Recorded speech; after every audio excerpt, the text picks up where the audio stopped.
Good morning. It's Sunday morning. It's approximately 8 minutes to 10. Time moves so fast. Um, every morning now, I get up around 7, go out and cycle over the forested area near where I live.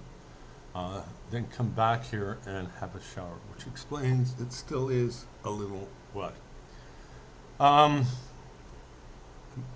I've mentioned in the past my policy now is to um, broadcast. Um, I call them episodes because, in a way, they are, or this is basically a diary of my own thoughts and so on. Will be on Sundays and Wednesdays.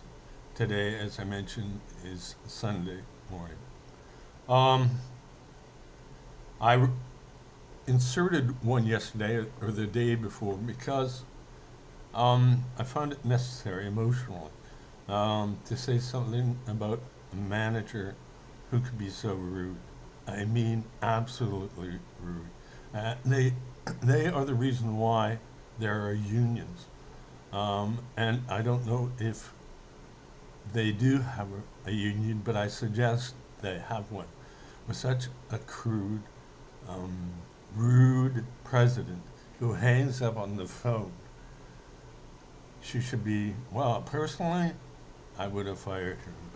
But that has nothing to do with what I'm doing right now.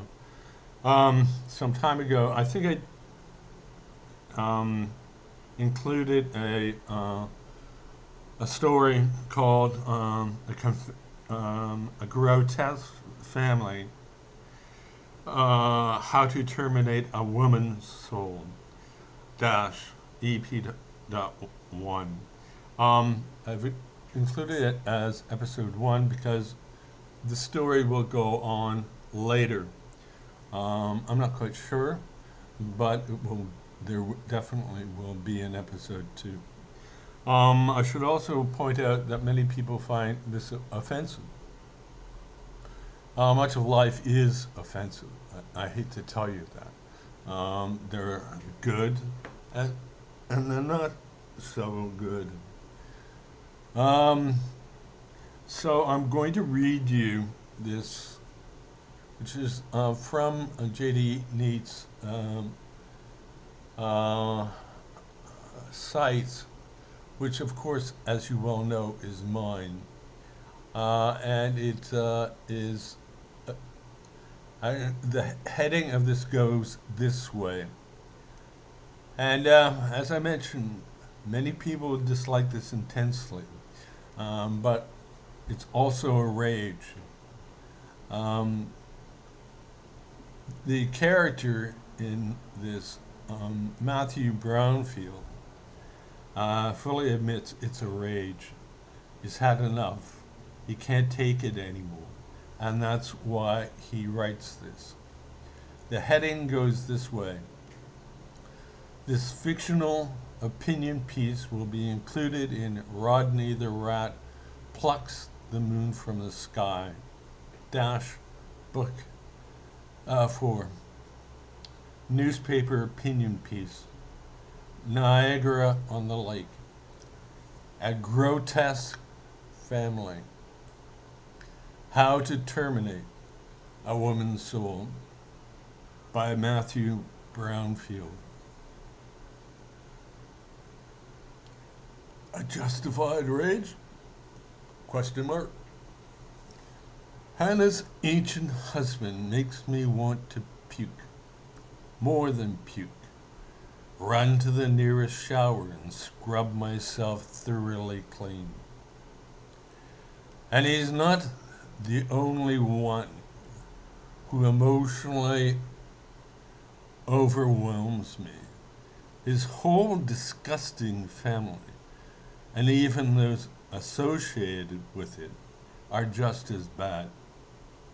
They are the most dishonest liars, cheats, manipulative creeps, swindlers, drug traffickers, pompous tax evaders, and dedicated thieves that I ever had the bad luck to encounter. I pray to God I will never stumble over such a collection of unethical and totally immoral SH''THEADS. I'm sure you know what that means. Ever again. They're totally revolting, beyond revolting even. Hannah's husband told Family and Children's Services that his wife was insane. My head nearly exploded. What a profoundly ignorant thing to say. Seriously, what kind of loyal and loving husband would say something bizarre like that? Just totally stupid. Does that SH''THOLE have a credible medical degree? Nope. Is he a god like that everything he says is absolutely and unequivocally true? Not even close. He should get down on his knees and publicly thank Hannah for taking such good care of 2 of his great-grandchildren for more than 10 years, no less. That's right, more than 10 F'CKING years. If she weren't around, those kids would probably farmed out to a foster home. But that piss pot of a husband has never thanked Hannah for anything. Not one damn thing. No pat on the back to tell her how proud he was of what she was doing. No encouraging words for how Hannah has built a bond between her and the younger boy. He didn't even show any interest when Hannah was diagnosed with double cancer and had to endure some fairly major surgeries, let alone offer any words of condolence when her parents died, one after the other. According to her husband, once Hannah is released from the local hospital, he will allow to return to her home. Yes, her home, as long as she vacates the premises in 3 months. 3 damn months. What? The everlasting F''CK? Question mark. Hannah has endured 18 unbearable years married to this monsieur de mad. In return, and gets 3 F''CKING months to gather her belongings from her home. How totally disgusting. Confidential. Some think the real reason he is clearing Hannah out of their house is because he plans to give it to his creepy daughter. She's the one who raised a son arrested for trafficking crystal meth, heroin, cocaine, and MDMA. Of course, all of that occurred after he fathered the 2 boys that, curiously, Hannah has been raising. Sounds like a real winner, right? The creepy daughter seems to be in control. Her little male daddy, and soon she'll become queen of the 19 acres of social blissfulness. Hey, this family is so dysfunctional, anything is possible. The funniest thing of all, though, the real contradiction within a contradiction, you might say, is how and why such a religious man could be so emotionally cruel and unfeeling towards his fragile wife. No doubt poor Hannah made a gigantic mistake marrying this Tasdamad, who comes from a family of frightening malfunctions. The scum nearly drove Hannah completely mad. Nearly. If there is a true God, I trust this Creator will be frowning heavily on the SH apostrophe THEAD and this highly dysfunctional family. As for Hannah's younger brother,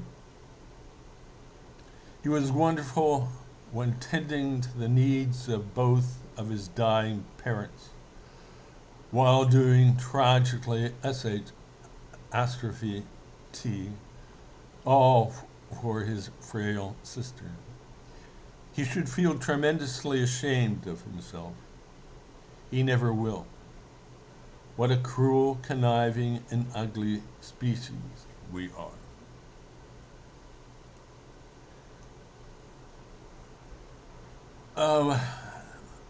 The moral of this histoire fiction is the lie through which we untell the truth. Written by Albert Camus. Now, I'm just going to cut myself out of that and bring myself back higher up. Now, there is also, as I mentioned, a second episode. The beginning of the second episode will begin, but in the future. I will say that her brother died. It's very unfortunate. That gentleman took care of his mother and father like no one else I've ever comforted their parents who are done. So there is a real wonderful. He is a wonderful person.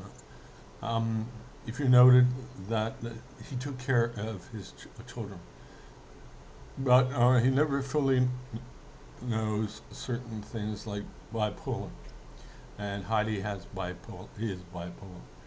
So there's an element of rage in him at that time, is that no one really helped him or assisted him in any serious way. So there will be an episode 2.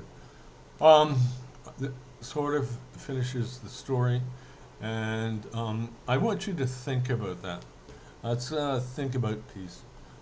You wonder about things like that, and I will be continuing this next Sunday. And by the way, it's a beautiful day right now. It really is sunny, and I really had a really good bike race. It was excellent. I feel that shower so wonderful. We'll talk to you on Wednesday. Thank you.